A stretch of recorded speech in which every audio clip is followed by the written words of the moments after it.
মদের বোতল হাতে মধ্যরাতে টলতে টলতে খালাসিটোলার ডমদের ওই আড্ডায় উপস্থিত হলেন মধ্যবয়স্ক রোগা চেহারা আর ভাঙা স্বাস্থ্যের অধিকারী এক ছন্ন ছাড়া মানুষ।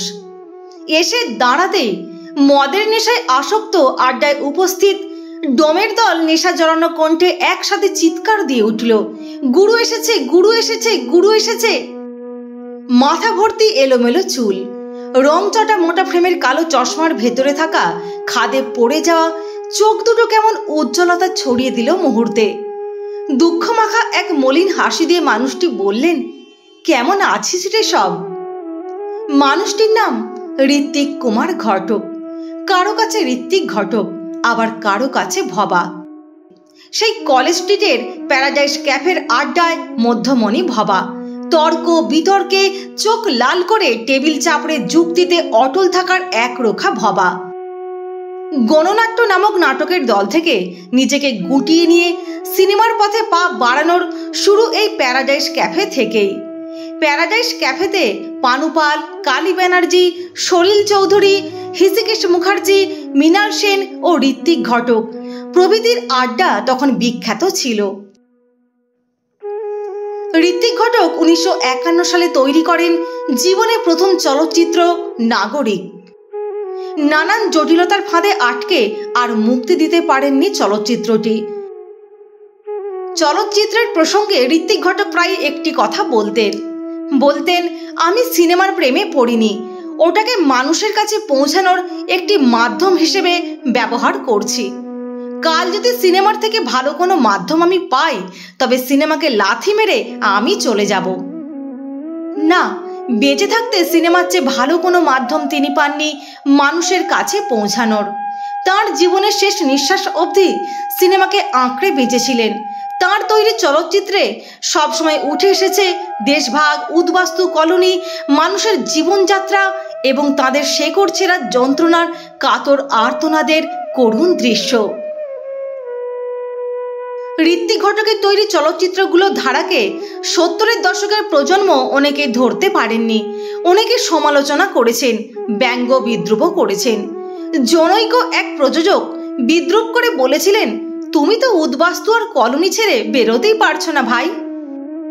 দেশভাগের পর তৎকালীন পূর্ববঙ্গ থেকে আসা উদ্বাস্তুদের জন্য ঋত্বিক ঘটক ছিলেন দারুণ সমব্যথী। কলকাতার রাস্তায় তাঁকে ভিক্ষা করতেও দেখেছেন অনেকে।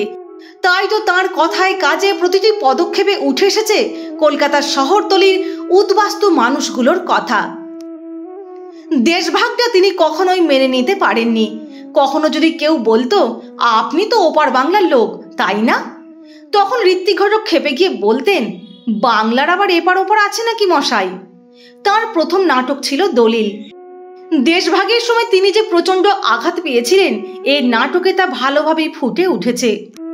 নাটকটিতে একটি বিখ্যাত সংলাপ আছে, যা তিনি বাস্তব জীবনেও বলতেন, বাংলারে কাটিবার পারিছ, কিন্তু দিলটারে কাটিবার পারো নাই।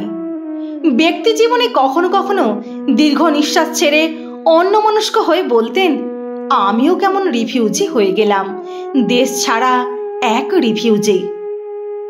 ঋত্বিক ঘটকের স্ত্রী সুরমা ঘটক তাঁর লেখা ঋত্বিক নামের বইতে স্মৃতিচারণ করেন এভাবে, গেরুয়া পাঞ্জাবি পরা মানুষটির সাথে হাঁটতে হাঁটতে বহুদিন ওই রূপকথার দেশের বর্ণনা শুনেছি। শ্বশুরবাড়ির দেশে যাওয়ার সৌভাগ্য আমার হয়নি, কিন্তু পদ্মা, হাওড় বিল, কাশবন যেন দেখতে পেয়েছি। বাংলা ভাগের যন্ত্রণায় হতাশায় আচ্ছন্ন হয়ে পড়েন ঋত্বিক ঘটক। মদে আসক্ত হয়ে পড়েন ভীষণভাবে। যে মানুষটির জীবনে 35টা বছর পর্যন্ত মদের বোতলে হাত পর্যন্ত লাগাননি, এমনকি তাঁর চলচ্চিত্রের শুটিংয়ে এবং এডিট স্পটেও কেউ তাঁর ভয়ে মদের কথা উচ্চারণ করতে পারতেন না, অথচ এই মানুষটির অকাল মৃত্যুর জন্য দায়ী সেই মদ। সাংসারিক জীবনে প্রচণ্ড উদাসীন ছিলেন। দায়বদ্ধতা ব্যাপারটি ঋত্বিক ঘটক এড়িয়ে চলেছেন সবসময়। তাঁর স্ত্রী সুরমা ঘটক অনেক চেষ্টা করেছেন এই উদাসীনতাটাকে নিয়ন্ত্রণ করতে, কিন্তু পারেননি। একটা সময় তিনি অনেকটা অভিমান আর ক্ষোভ নিয়ে চলে যান প্রত্যন্ত গ্রামে স্কুলের শিক্ষকতার চাকরি নিয়ে। মৃত্যুর সময় পাশে থাকতে পারেননি স্ত্রী সুরমা ঘটক। পাশে ছিলেন বন্ধু বিখ্যাত চলচ্চিত্রকার মৃণাল সেন। ঋত্বিক ঘটকের মৃত্যুর পর পরিচালক মৃণাল সেন তার স্ত্রী সুরমা ঘটককে টেলিগ্রাম করে খবরটি জানান। এক সময়ের খুব কাছের বন্ধুরা দূরে সরে গেলেন। ঋত্বিক ঘটক নামের একটি আগুন হয়তো তাঁরা সহ্য করতে পারেননি। অবিভক্ত কমিউনিস্ট পার্টির একনিষ্ঠ কর্মী ছিলেন তিনি। এনার্কিস্ট আখ্যা দিয়ে পার্টিও দূরত্ব বজায় রাখলো তাঁর সাথে। একে একে বাঁচার অবলম্বনগুলো হারাতে থাকা ঋত্বিক ঘটক এক সময় প্রচণ্ড মানসিক অবসাদে ভুগতে থাকেন।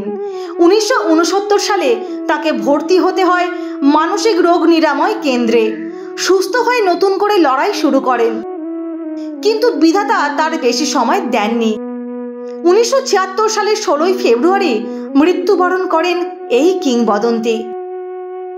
কি বন্ধুবান্ধব, কি শুভাকাঙ্ক্ষী, কারো ছাওয়াই পাননি। নিদারুণ অর্থকষ্টে জর্জরিত হয়েছেন তিনি। পাশে দাঁড়াননি কেউ, এড়িয়ে চলেছেন সবাই। স্থিরতায় বিশ্বাস তার কখনোই ছিল না। বদ্ধ জলার মতো এক জায়গায় আবদ্ধ না থেকে পাহাড়ি নদীর মতো লাফিয়ে চলার নীতিতে বিশ্বাসী ছিলেন। অনেক ফিল্ম, স্ক্রিপ্ট এবং নাটক লিখেছেন, যার একটা অংশ অপ্রকাশিতই থেকে গেছে। সেই সময় চলচ্চিত্র পাড়ার অনেকেই এক বাক্যে স্বীকার করত, ঋত্বিক অনবদ্য অপ্রতিরোধ্য এক আগুনের গোলা।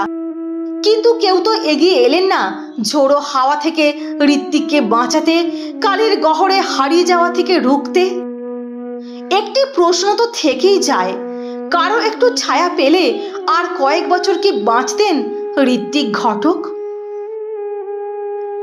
শ্রদ্ধেয় পরিচালক ঋত্বিক ঘটকের জীবনের এই কথাগুলি কেমন লাগলো বন্ধুরা? অবশ্যই আপনাদের মূল্যবান মতামত জানাবেন। লাইক, শেয়ার এবং সাবস্ক্রাইব করে সঙ্গে থাকবেন। সকলে ভালো থাকবেন, সুস্থ থাকবেন, অনেক ভালোবাসা নেবেন।